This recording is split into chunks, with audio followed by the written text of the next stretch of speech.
এই কোরআনকে নাজিল করছে কে? নাজিল কি উপরের থেকে হয় না নিচ থেকে? তার মানে ওয়া আনজালনাল হাদিদ, লোহাকেও আল্লাহ এইভাবে নাজিল করছে। কোরআন যেমনি উপর থেকে নিচে, ফ্রম আপ টু ডাউন, বৃষ্টি যেমনি উপর থেকে নিচে, তেমনি লোহাকেও উপর থেকে নিচে নাজিল করেছে কে? কোরআনের এই আয়াত থেকে বোঝা যায় লোহা পৃথিবীর উপাদান নয়, লোহা নিশ্চয়ই বাইরে থেকে এসেছে। সায়েন্স বর্তমান সময়ে এটাই বলছে, চিল্লায় কোন সুবহানাল্লাহ। সায়েন্স বলছে লোহার একটা মলিকিউল তৈরি করতে যে টেম্পারেচার বা তাপ লাগে, এটা পৃথিবী তো দূরের কথা, সূর্যের ভেতরেও নাই। 1 কোটি ডিগ্রি সেলসিয়াসের তাপমাত্রা ছাড়া লোহার কোনো অণু পৃথিবীতে তৈরি হওয়া সম্ভব না। চিল্লায় বলো ঠিক কিনা? এত বেশি তাপমাত্রা সৌরজগতের সব গ্রহ নক্ষত্রের তাপমাত্রা একসাথে মিলালেও চলবে না। তার মানে কোরআন যা বলেছে আর সায়েন্স যা বলেছে মিল আছে না নাই? এরপরে কোরআন পাহাড়ের ব্যাপারে বলেছে ওয়াজআলনাল জিবালা আওতাদা, আমি পাহাড়গুলোরে পেরেকের মতো জমিনে ঢুকিয়ে দিয়েছি। সুবহানাল্লাহ। তাহলে পাহাড়কে আল্লাহ তাআলা পেরেকের সাথে তুলনা করলেন। কিসের সাথে? পেরেক চিনেন? কাঠের ভিতরে ঢুকে না, দেয়ালে ঢুকে। তাহলে আল্লাহ পাহাড়গুলোরে বললেন পেরেক। আচ্ছা, পেরেক যখন আমরা কাঠের ভিতরে ঢুকাই, পুরো পেরেকটা কাঠের ভিতরে ঢুকে যায়, উপরে শুধু কি থাকে? মাথাটা থাকে, ঠিক কিনা? তার মানে আমরা যে পাহাড় দেখতে পাচ্ছি এটা পাহাড়ের মাথা। পুরো পেরেক যেমনি কাঠের ভিতরে, পুরো পাহাড়টা আছে মাটির ভিতরে। চিল্লায় পড়ি আল্লাহু আকবার। জমিনে আমরা দৃশ্যমান এই পৃথিবীতে খালি চোখে যে পাহাড় দেখতে পাই, এটা আসল পাহাড় না, এটা পাহাড়ের মাথা। যেমনি পেরেক যখন কাঠের ভিতরে ঢুকে দেই, পুরো পেরেকটা কাঠের ভিতরে ঢুকে যায় কি যায় না? পেরেক নিয়ে যখন আমি হাতুড়ি দিয়ে মারলাম, পুরো পেরেকটা কই যায়? কাঠের ভিতরে, তাই না? তার মানে খালি চোখে যে পাহাড় দেখি, এটা পেরেকের মাথা যেমনি একটু দেখা যায়, এটা পাহাড়ের মাথা। আসল পাহাড় মাটির ভেতরে, উপরে যদ্দূর দেখা যায় তার কমসে কম 10 গুণ পাহাড় মাটির ভিতরে রেখে দিয়েছে কে? এজন্য আল্লাহ উপমাটা, মেটাফরিকটা এইভাবে দিলেন, ওয়াজআলনাল জিবালা আওতাদা, এই পাহাড়কে, মাউন্ট এভারেস্টকে, আলাস্কা পর্বতমালাকে, আলপস পর্বতমালাকে, এই গারো পাহাড়কে, এই কেওকারাডাঙ্গার তাজিংডং বিজয়কে আমি পাহাড়ের মতো জমিনের মধ্যে গেড়ে দিয়েছে। চিল্লায় পড়বো সুবহানাল্লাহ। আবার আল্লাহ বললেন ওয়ামিনাল জিবালি জুদাদুম বিদুন ওয়া হুমরুম মুখতালিফুন আলওয়ানুহা ওয়া গরাবিবু সুদ, পাহাড়ের মধ্যে কোন পাহাড় আমি বানিয়েছি ধবধবে শুভ্র সাদা, কোন পাহাড় আমি বানিয়েছি রক্তিম লাল, কোন পাহাড় আমি বানিয়েছি কুচকুচে কালো। 3 কালারের পাহাড়। কয় কালারের? মৌলিকভাবে ধবধবে শুভ্র সাদা পাহাড়, অথবা রক্তিম লাল পাহাড়, অথবা কুচকুচে কালো পাহাড়।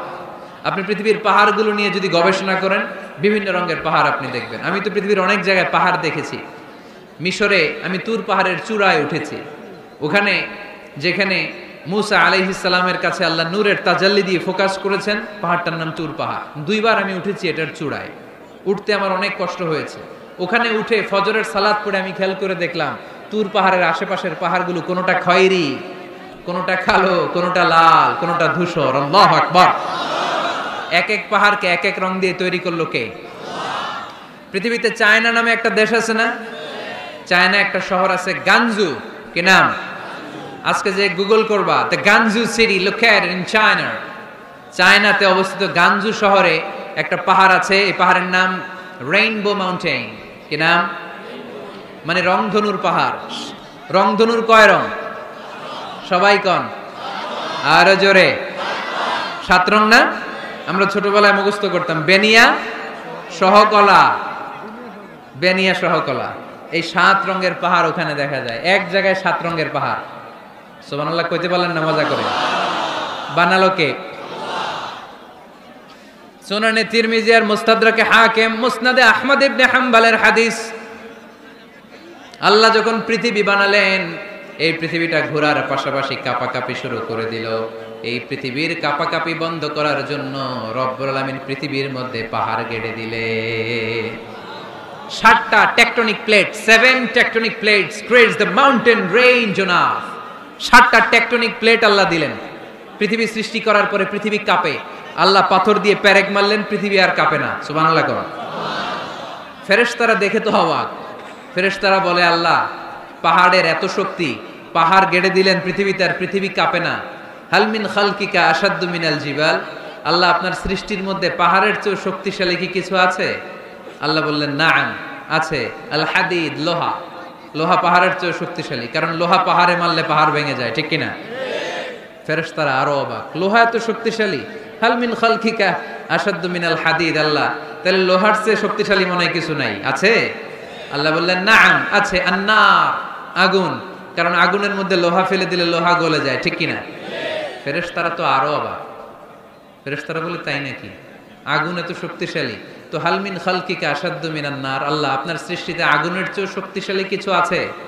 আল্লাহ বলে আছে। আলমা, পানি, কারণ আগুনের মধ্যে পানি ঢাললে আগুন পাওয়া যায়। ফেরেশতারা তো এবার আরো অবাক, পানি এত শক্তিশালী? হাল মিন খালকিকা আসাদ্দু মিনাল মা, আপনার সৃষ্টিকুলের মধ্যে পানির চাইতে শক্তিশালী কি কিছু আছে? আল্লাহ বলে আছে। সেটা আবার কি? আল্লাহ বলে আর রিহ, বাতাস। বাতাস যখন সাগরের পানির মধ্যে উচ্ছ্বাস মারে তখন এটা জলোচ্ছ্বাস হয়ে যায়, ঠিক কিনা? বাতাসের ধাক্কায় পানি জলোচ্ছ্বাস হয়ে এক জায়গা থেকে আরেক জায়গায় যায়। আল্লাহ বললেন পানির চাইতেও শক্তিশালী সৃষ্টি আমার আছে, ওইটার নাম বাতাস। ফেরেশতারা অবাক হয়ে আবার জিজ্ঞেস করে আল্লাহ আপনার সৃষ্টিকুলের মধ্যে বাতাসের চাইতেও শক্তিশালী কিছু আছে কিনা বলেন। আল্লাহ বললেন আছে। বাতাসের চাইতেও শক্তিশালী হলো আমার আশরাফুল মাখলুকাত মানুষ শক্তিশালী। ওই মানুষ যে মানুষ গোপনে দান করে, গোপনে।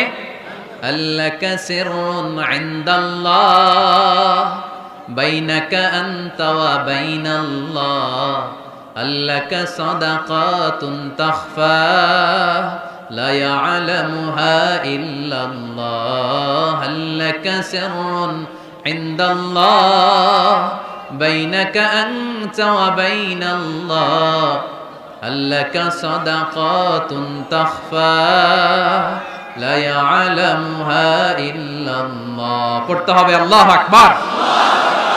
গোপন দান যিনি করে তিনি সবচাইতে শক্তিশালী, ঠিক কিনা?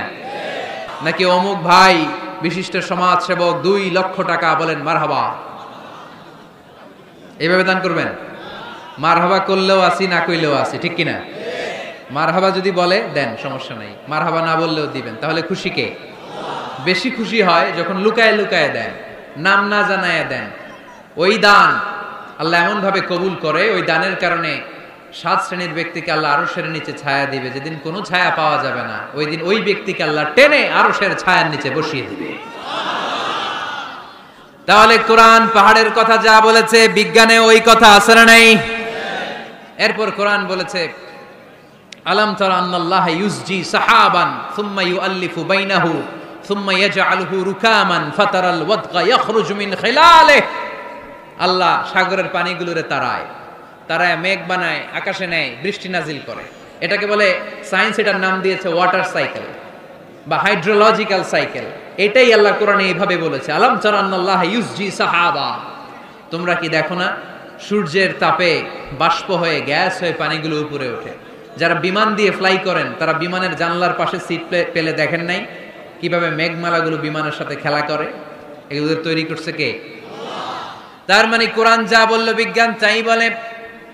সানশাইন, সূর্যের প্রখর তাপে পানিগুলো বাষ্প হয়ে উপরে যায়, ঘনীভূত হয়, কন্ডেনসেশন, কন্ডেন্সড হয়, ঘনীভূত হয়, মেঘমালা হয়। ওই মেঘ থেকে ঝিরিঝিরি ঝিরিঝিরি বৃষ্টি নাজিল করে কে? আমাদের ফসল খেতে গরু যদি খাইতে আসে আমরা তারাই না? আল্লাহ কয় তুই তোর ফসল ক্ষেত বাঁচানোর জন্য গরু তারাস, আমি তো আকাশে মেঘ তারাই। তোর এখান থেকে যে ফসল আসে, এখানে ফসল উৎপাদনের জন্য পরিশ্রম তুই একা করস নাই, আমারও পরিশ্রম আছে। আর বিজ্ঞান যা বলেছে মিল আছে না নাই?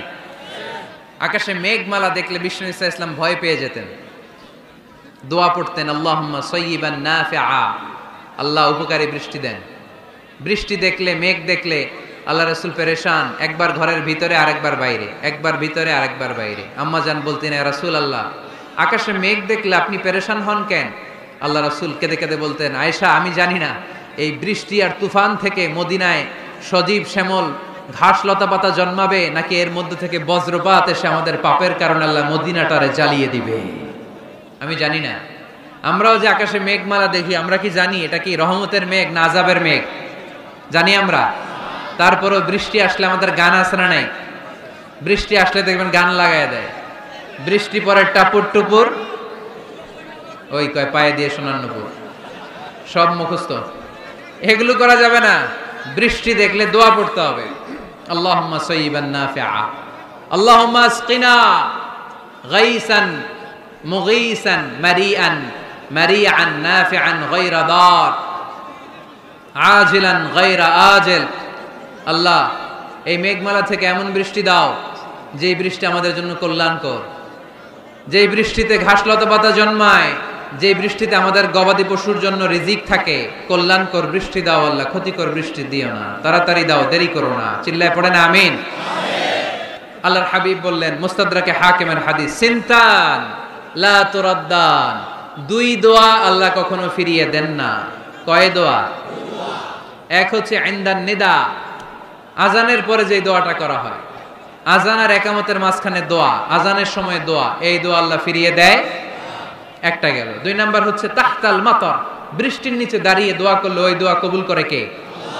আর আমরা বৃষ্টির নিচে দাঁড়িয়ে আঁকা বাঁকা মেঠো পথে কোন রূপসী হেঁটে যায়, আছে না নাই?